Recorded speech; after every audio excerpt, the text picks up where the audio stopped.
Hi Aquarius! Welcome po sa ating channel at ito ay inyong second half of March 2024, 16 days gabay po from March 16 to 31, 2024. Please be reminded that this is general reading po, so maaari kayo makarelate o hindi. Just take what resonates. Gamitin ang reading na ito bilang gabay lamang. Balik po kayo dito bukas para sa ating daily gabay tarot reading. Please like, subscribe, and click bell button for notification para updated po kayo sa daily tarot reading natin. Para po sa gusto magpa-reading, maaari nyo pong makuha ang link na sa description box po ito. Message nyo lang po ako sa messenger. Maraming salamat po.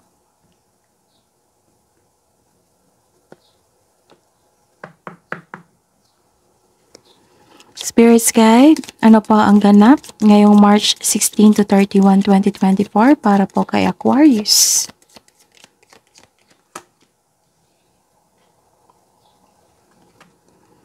Ano pa po ang ganap ngayong March 16 to 31, 2024 para po kay Aquarius, Spirits Guide?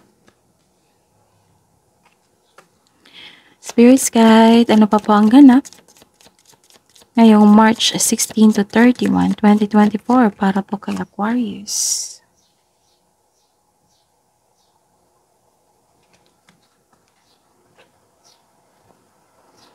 Okay.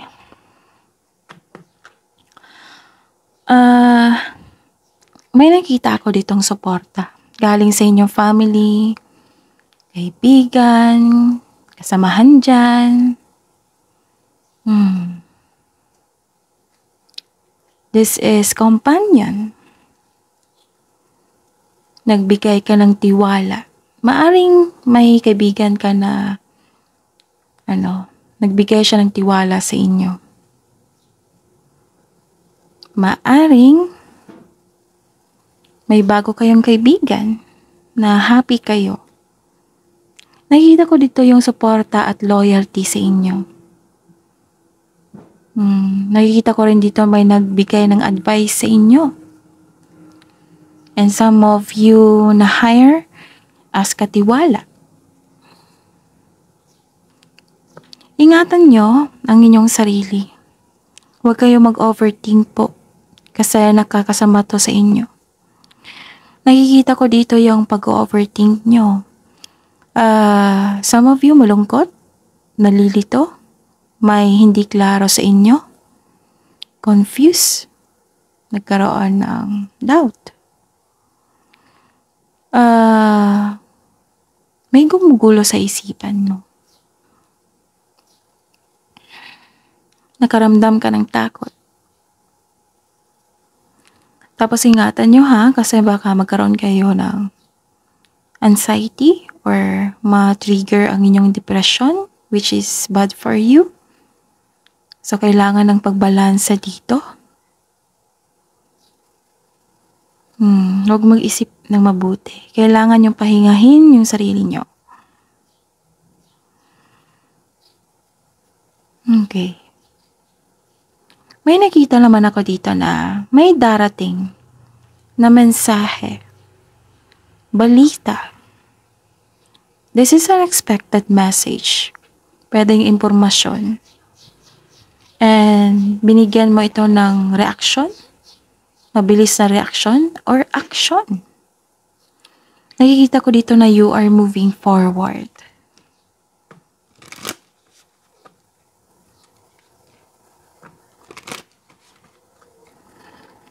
Ano po ang mensahe para po kay Aquarius ngayong March 16 to 31, 2024?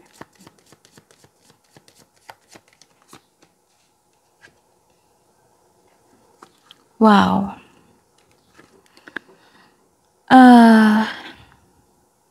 Gumagawa ka ng paraan para madagdagan ang inyong kaperahan. Magkaroon ng mas lalong tumaas ang inyong regarding to sa money find a way to abundance.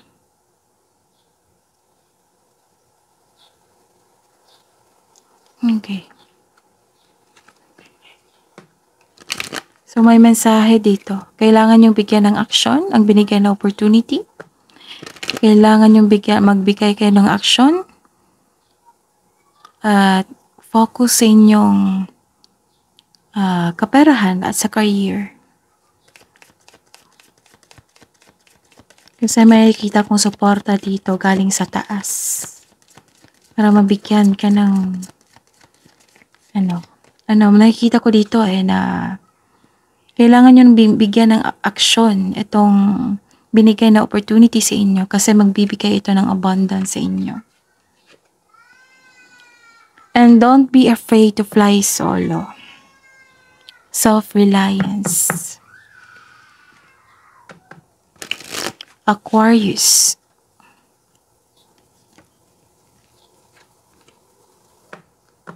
Ngayong March 16 to 31, 2024.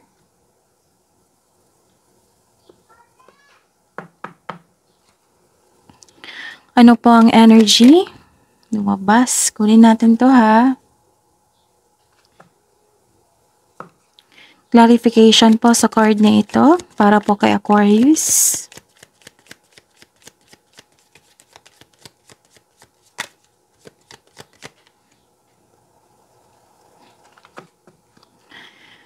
Okay. Career and money. Career and money po ni Aquarius ngayong March 16 to 31, 2024. Spirits guide.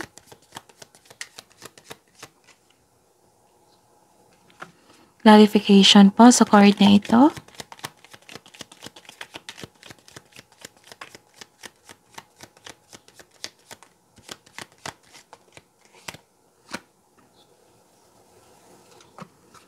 Love life, self-love, partnership, and romance ni Aquarius ngayong March 16 to 31, 2024.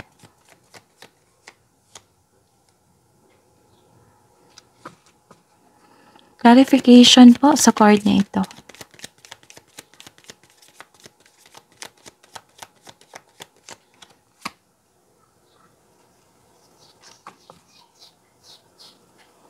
Okay, Aquarius.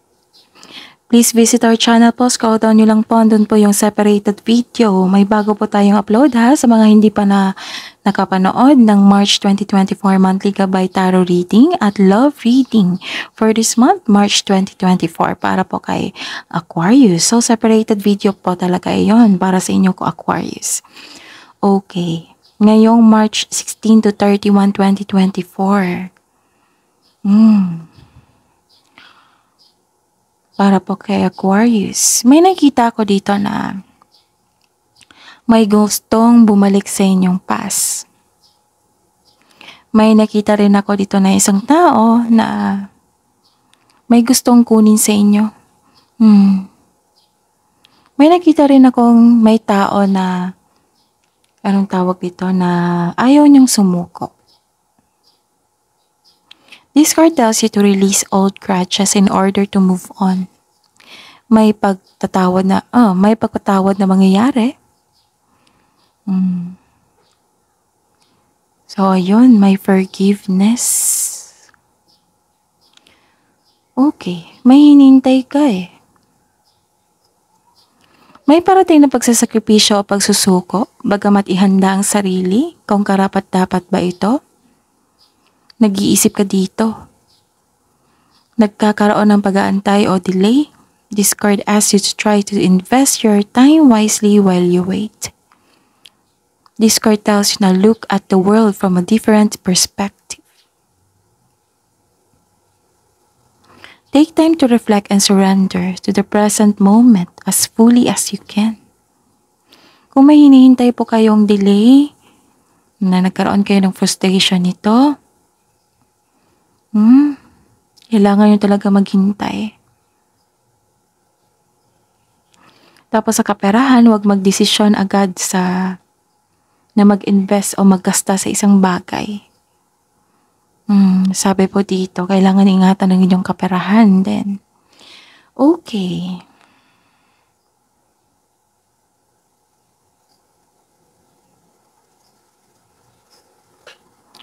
May nakita kong expansion and growth dito.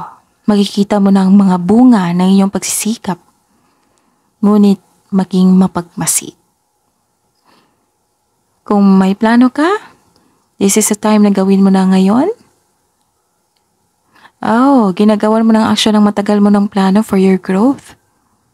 May posibilidad na maglakbay o ituloy mo ang matagal mo ng plano na magkaroon ng relocation pag abroad, pwede din.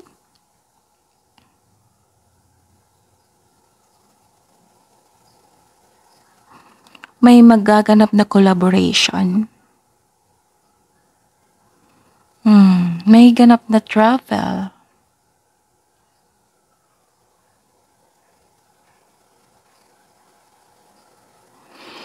Okay. So mag-ingat kayo sa isang tao kasi may gusto siyang kunin sa inyo. Kasi may nakita kong deception dito.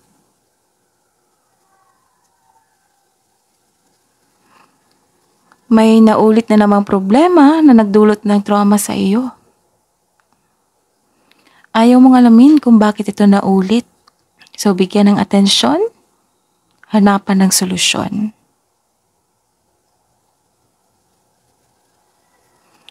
Okay, so this is a good sign sa love life, self-love, partnership, and romance. This is a good sign na ibinando na mo ng toxic na tao o environment. You have your freedom. Naging okay ka na dito.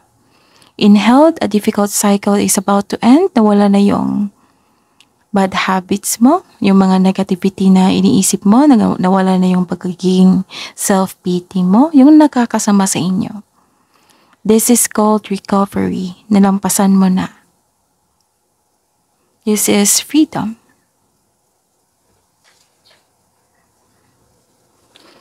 Nakikita ko dito yung lungkot mo.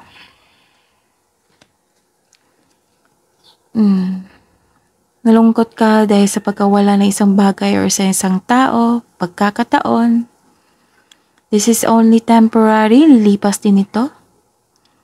I-process mo itong sadness and disappointment mo para ma-release mo.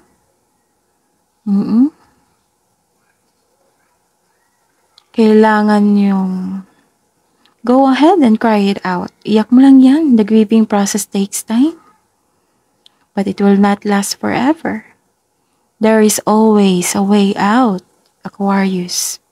Crying is a very healthy thing to do. It relieves stress, eases pain, and cleanses our soul.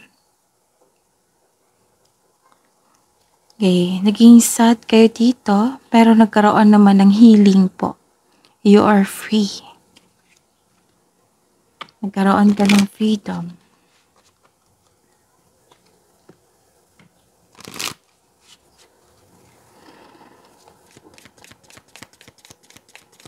Ano po ang kabuang advice niyo po para kay Aquarius ngayong March 16 to 31, 2024? New beginning talaga to. You are invited to instigate change, but you are also being warned that this transformation may be radical. Get rid of everything in your current life that can prevent you from improving. Based on this principle, destroy before rebuilding. You are promised a beneficial rebirth. Ito yung sabi ng card dito na kailangan nyo ng movement, take an action, kailangan nyo ng kumilos. Kasi may parating po na abundance dito na kailangan nyo lang talaga na kumilos.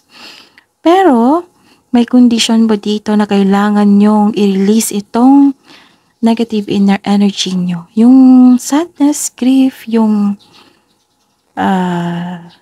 itong blockages. Kasi ito yung magiging hinder para hindi ito dumating, itong abundance na ito. So, kailangan yung ayusin to. Ayusin nyo to para kasi may promise dito na bagong buhay na para sa inyo.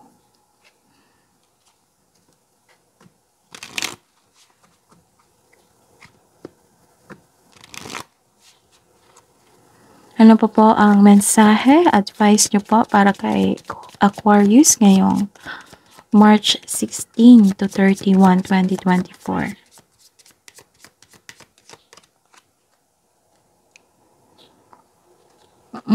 Whatever you seek, your tenacity and faith will be paying off. Know that no matter the temporary outer condition, you will manifest your desires in divine timing and in the form that is best for you.